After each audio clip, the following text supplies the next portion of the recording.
Salut à tous, donc aujourd'hui on se retrouve pour une vidéo de présentation d'un gros morceau, le Jabberwock, le premier vrai couteau de rotation typé uniquement rotation, fait, vous avez remarqué l'œil, par Charles Opus Knives, et donc ce design si particulier, cette patte si particulière qui fait qu'on reconnaît immédiatement ces couteaux.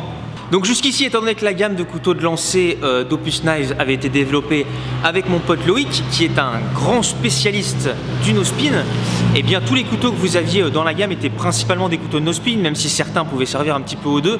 Je pense par exemple aux Russes, qui pouvaient quand même être de bons couteaux de rotation.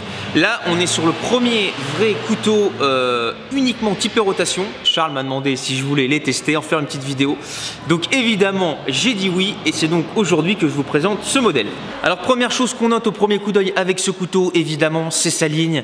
Cette lame avec cette pointe massive, agressive, très émouturée, 3 émoutures, qui est assez rare en couteau de lancer, puisque en couteau de lancer, généralement, on va émouturer juste à l'endroit où ça plante, donc où en réalité il est nécessaire d'avoir une émouture, parce qu'effectivement ici on a une émouture, mais c'est vrai que sur un couteau de lancer, elle ne va pas servir à grand chose. Je ne sais pas si ceux qui ne pratiquent pas la coutellerie, donc l'énorme majorité des gens qui regardent ces vidéos, vous pouvez mesurer à quel point ça demande de l'expérience et du travail de faire comme ça 3 émoutures à main levée avec un tranchant parfaitement régulier. Donc quand je dis tranchant, on est sur du couteau de lancer, hein, donc c'est pas tranchant, en réalité il y a 1,5 mm, peut-être 2 mm, puisqu'il faut évidemment qu'on puisse prendre le couteau par la lame.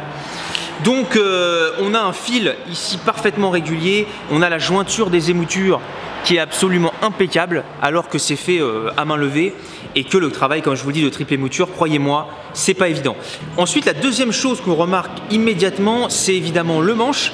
Donc là, il a un petit peu innové parce que les plaquettes sont en Kydex, je vais y arriver, en Kydex, et donc vous avez ici, ce ne sont pas dérivés, en fait c'est de la visserie, donc c'est vissé. C'est chanfreiné, donc au niveau du lancer, en fait, ça ne gêne pas du tout, parce que c'est quand même relativement protubérant, hop, comme vous le voyez. Mais en fait, pendant le lancer, ça ne gêne pas du tout. Et l'avantage du système qu'il a voulu mettre en place, c'est que donc on peut dévisser. Il y a un pas de vis, vous voyez, ce sont hop, des vis plats. Donc on peut dévisser et on peut personnaliser le couteau. On peut déjà nettoyer les plaquettes, mais on peut aussi personnaliser le couteau, faire ses propres plaquettes, je vais y arriver. Et au niveau des plaquettes, il y a eu un travail pour les texturer, comme vous voyez. L'idée de cette texturation en surface, c'est évidemment d'offrir un meilleur grip dans des conditions un petit peu difficiles, notamment lorsqu'il y a un petit peu de pluie ou alors simplement lorsqu'on a les mains moites. Alors au niveau des caractéristiques, on est sur un couteau qui fait 33 cm de long, 5 mm d'épaisseur, et ce qui lui donne un poids d'un tout petit peu moins de 400 grammes, il est autour des 390-395 grammes. Donc pour sa taille, c'est un poids tout à fait standard. Il fait partie des couteaux qui peuvent être utilisés en compétition, mais qui sont dans les petits gabarits de compétition, puisque généralement en compétition, pour ce qui est des compétitions de lancer en rotation, on va avoir des couteaux compris entre 400 grammes et 500 grammes. Et donc ces caractéristiques, ainsi que sa forme, aussi bien sur la répartition du poids que sur la forme de la lame, qui permet une bonne prise en main, eh bien, font de ce couteau un vrai couteau de rotation qui peut être utilisable en compétition. Il n'y a pas de souci, sous réserve évidemment qu'il vous permette à vous, en fonction de votre lancer, de votre geste, d'avoir une rotation à 3 mètres avec ce couteau. Typiquement, moi, lorsque je l'ai pris en main, premier lancer, j'ai planté. Je l'ai sous-pesé, j'ai regardé, boum, j'ai lancé, j'ai planté, il n'y a pas de souci. Mais je n'étais pas à 3 mètres. Si j'utilise mon geste naturel instinctif, je suis à moins de 3 mètres. Donc en compétition, la distance minimum pour l'épreuve des 3 mètres, c'est 3 mètres. Donc avec ce couteau, il faudrait que je modifie ma prise, par exemple, si je voulais participer à une compétition. Moi, je ne suis pas trop partisan de faire ces ajustements en modifiant la prise, parce que ça me fait toujours perdre un peu de précision, ça fait perdre un peu des repères dans l'espace au moment où on lâche le couteau. Je ne vais pas rentrer dans les détails. Donc voilà, j'aime pas trop. Donc en ce moment, il se trouve que je suis en train de me chercher à me faire des couteaux de compétition ou à trouver des couteaux de compétition qui me correspondent pour pouvoir me préparer éventuellement à participer à des compétitions. Et je me suis vite rendu compte que moi, par rapport à mon geste, par rapport à ma façon de lancer, il me fallait plutôt des couteaux type Pierre Cazula, qui sont un petit peu ce qu'on appelle dans le milieu des pales d'hélicoptère. C'est-à-dire que c'est vraiment des gros couteaux très lourds, c'est des grosses plaques, des grosses pales qu'on a découpées en forme de pointe. Donc par exemple, j'ai essayé des Sphinx en 6 mm.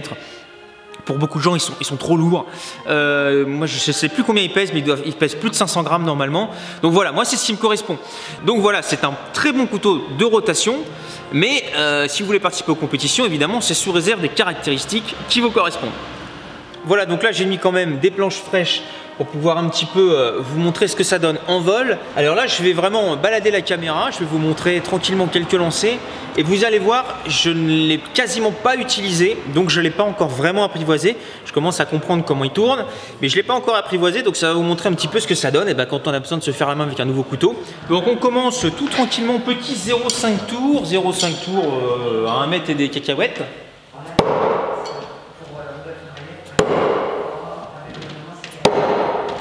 On recule un petit peu, tranquillement à un tour, donc là je suis environ à 2,80, 2,90 en distance, un petit peu avant 3 mètres. Là je me suis trop engagé vers l'avant. Donc là gentiment un tour et demi.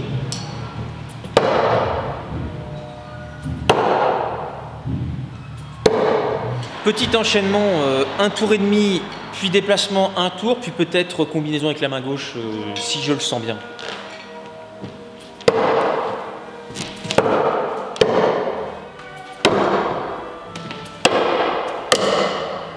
Petit lancer par-dessous, on essaye.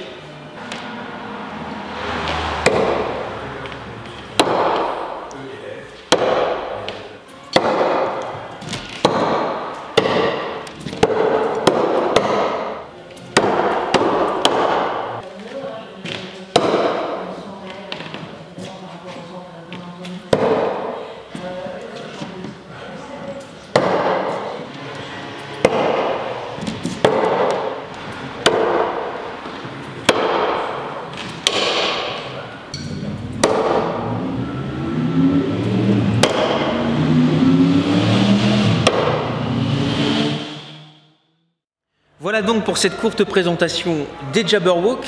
Alors je tenais quand même à préciser une ou deux choses, c'est que ces couteaux ne sont pas faits pour faire ce que j'ai fait, c'est-à-dire tous ces enchaînements, etc. sur une même cible, puisqu'évidemment ça peut potentiellement beaucoup les abîmer et que des couteaux à ce prix-là, car compte tenu du travail qu'il y a dessus, du travail que fournit Charles sur ces couteaux, c'est des couteaux quand même haut de gamme qui sont chers, ils sont à plus de 300 € le set. Donc avec les frais de port, je pense que on doit avoisiner facilement les 330-350 €. Donc évidemment, moi j'ai déjà commencé à leur en mettre plein la tête, il y a des rayures, il y a quelques pointes qui ont un petit peu souffert. Donc c'est des couteaux qui sont faits pour être utilisés de façon vraiment soigneuse, avec affection. Et c'est vraiment des couteaux type compétition. Donc on est là, on est calme, face à sa cible, on recherche la performance, la précision. Ils sont un petit peu lourds de toute façon pour faire des enchaînements, etc. Mais ils ne sont pas très adaptés à tous ces enchaînements et ils libèrent, on va dire, tout leur potentiel dès qu'on commence à faire des lancers classiques. Vous avez pu voir là dans la vidéo que j'ai reculé jusqu'au fond du local. Donc à ce moment-là, je suis aux environs de 9 mètres. Juste avant, je dois être à 8,70 m. Je commençais à les avoir en main. C'était un petit peu dur, mais là, juste en 3/4 d'heure, 1 heure, puisque c'est le temps que m'a pris ce tournage qui a été fait vraiment... on va dire un petit peu sans préparation, c'est des tournages, voilà, je ne sais pas trop comment je vais me débrouiller au montage, j'espère que ça sera à peu près cohérent, mais c'est des tournages au fil de l'eau, donc j'étais à 9 mètres et au bout de 3/4 d'heure, 1 heure, je commençais vraiment à les avoir en main, malgré le fait qu'à la base, je ne suis pas habitué à des manches aussi épais, à des plaquettes, alors que c'est un standard sur les couteaux un petit peu type compétition. Mais voilà, je me suis bien amusé avec, de bons couteaux de rotation, je ne peux pas vous dire plus, s'ils vous plaisent et que vous avez un petit peu de trésorerie, vous pouvez y aller tranquillement et que vous avez aussi des pas de tir adaptés. On ne lance pas sur des minuscules cibles, sinon voilà, vous allez les abîmer.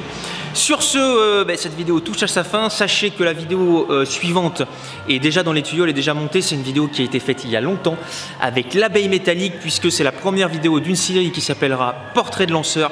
Et donc ça commence avec l'abeille métallique, vous allez voir, il va parler un petit peu de son parcours, du lancer, de l'arrivée du no-spin, de son point de vue sur l'instinctif. Et vous allez voir qu'il y a des choses très intéressantes, j'ai beaucoup aimé son point de vue sur l'instinctif. Et puis après les vidéos vont s'enchaîner, j'en ai dans les tuyaux.